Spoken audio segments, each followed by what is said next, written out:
واقعہ کربلا سے تو سبھی واقف ہیں۔ آج ہم آپ کو شیر خوار کربلا حضرت علی اصغر علیہ السلام کی شہادت کا واقعہ سنائیں گے۔ تو چلیے چلتے ہیں آج کی ویڈیو کی جانب۔ مجاہد حضرت علی اصغر کی شہادت ان ناقابل برداشت مصائب میں سے ایک ہے جو اہل بیت رسول اللہ صلی اللہ علیہ وآلہ وسلم پر ڈھائے گئے۔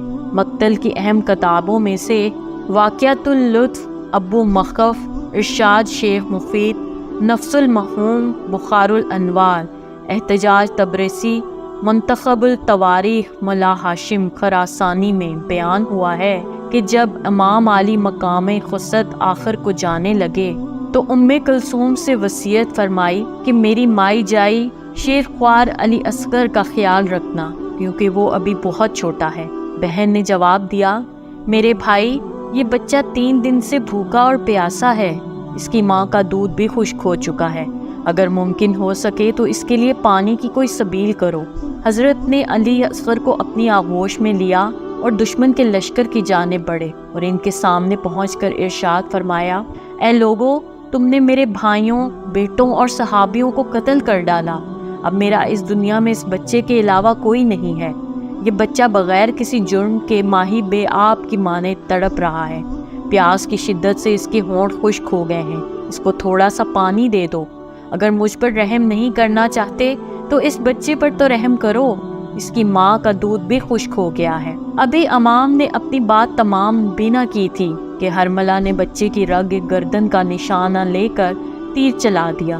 مقاتل کی عبارت اس طرح عکاسی کرتی ہے، بچے کی گردن ایک طرف سے دوسری طرف تک پوری طرح جدا ہو گئی، یا گردن ایک کان سے دوسرے کان تک جدا ہو گئی۔ مشہور عالم اہل سنت علامہ سبت ابن جوزی کہتے ہیں کہ تیر سا شبہ کے سبب بچہ کا سر امام حسین کی آغوش میں ہی جدا ہو گیا تھا۔ آپ علیہ السلام نے کٹی ہوئی گردن کا خون اپنے چلو میں لے لیا اور آسمان کی طرف پھینک کر خدا سے فریاد کی، اے پروردگار عالم، اس قوم نابکار کے مظالم پر شاہد رہنا۔ انہوں نے نظر کی ہے کہ نسل پیغمبر میں سے کسی ایک کو بھی زندہ نہ چھوڑیں گے۔ نفس المحموم میں محدث قمی نقل فرماتے ہیں کہ امام حسین نے شہادت حضرت علی اصغر کی شہادت کے اس ہولناک منظر کو دیکھا اور بارگاہ خداوند متعال میں گویا ہوئے، خدایا ہمارے اور اس قوم کے درمیان تو فیصلہ کرنا، جنہوں نے پہلے ہم کو اپنی طرف بلایا اس وعدے کے ساتھ کہ یہ ہماری مدد کریں گے، لیکن کیے ہوئے وعدے پر قائم نہ رہے بلکہ مزید یہ ستم کیا کہ ہم کو قتل کر ڈالا۔ فضا میں ایک آواز گونجی، اے حسین، بچے کو چھوڑ دو، ہم نے جنت میں اس کے لیے ایک دودھ پلانے والی کا انتظام کر دیا ہے۔ امام حسین ابھی بارگاہ خدا میں امت جفاکار کے مظالم کی شکایت کر ہی رہے تھے کہ حسین ابن تمیم ایک تیر آپ کی طرف چلا دیا کہ جس سے آپ کا لب مبارک زخمی ہو گیا اور خون بہنے لگا۔ زہرا کے لال کی آنکھوں سے اشکوں کا سیلاب جاری ہو گیا۔ خدا کے حضور میں شکایت کی، اے میرے اللہ، اے میرے اللہ، تیرے حضور ان مظالم کی شکایت کرتا ہوں کہ جو اہل ستم نے مجھ پر، میرے اصحاب اعزا اور اہل بیت پر ڈھائے ہیں۔ یہ واقعہ تب اسی وقت کا ہے کہ معصوم شیر خوار آپ کی آغوش میں ہی تھا۔ اس کے بعد مولا نے معصوم شیر خوار کی لاش کو اپنے سینے سے لگایا اور خیمے کی جانب پلٹے۔ جیسے ہی در خیمے پر پہنچے، سکینہ پہلے ہی کھڑی ہوئی تھی۔ بابا کو دیکھ کر عرض کی، بابا جان، مجھے لگتا ہے کہ آپ نے میرے بھائی کو سیراب کر دیا ہے۔ ظاہر ہے مولا ماہے کو عبا کے دامن میں چھپائے ہوئے تھے۔ چونکہ سکینہ نے بھائی کو نہیں دیکھا تھا، اس لیے یہ خیال کیا کہ اصغر پانی پی کر زیر آب باپ کی آغوش میں محو خواب ہے۔ حضرت نے یہ سن کر اپنا دامن ہٹا دیا اور فرمایا، میری بیٹی، یہ آپ کا بھائی علی اصغر ہے۔ دشمنوں نے تیر سے اس کی مہمان نوازی کی ہے اور اس کا سر بدن سے جدا کر دیا ہے۔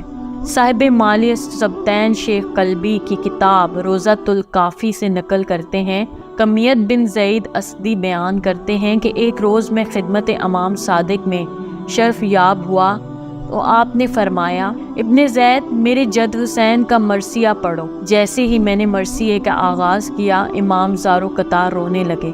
عورتیں اور اہل حرم جو پس پردہ تھیں وہ بھی محو گریہ ہو گئی۔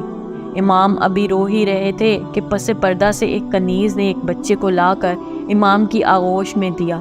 امام بچے کو دیکھ کر پھوٹ پھوٹ کر رونے لگے، اور یہ گریہ اتنا شدید تھا کہ آپ آواز گریہ کے ساتھ ساتھ اہل حرم کے رونے کی آوازیں سنائی دینے لگیں۔ اس عمل سے یہ معلوم ہوتا ہے کہ اہل حرم کی غرض یہ تھی کہ اس کو دیکھ کر شیر خوار کربلا یاد آ جائے اور رونے میں مزید اضافہ ہو جائے۔ اس طرح کی مزید دلچسپ ویڈیوز دیکھنے کے لیے دیکھتے رہیے میرے چینل کو لائک، سبسکرائب اور شیئر ضرور کیجیے، اور ساتھ ہی ساتھ بیل آئیکن کو بھی دبا دیجیے۔ شکریہ، اللہ حافظ سے۔ اور شرعاً کوئی ممانعت نہیں ہے اس شرط کے ساتھ کہ اسلام کے منافی نہ ہو۔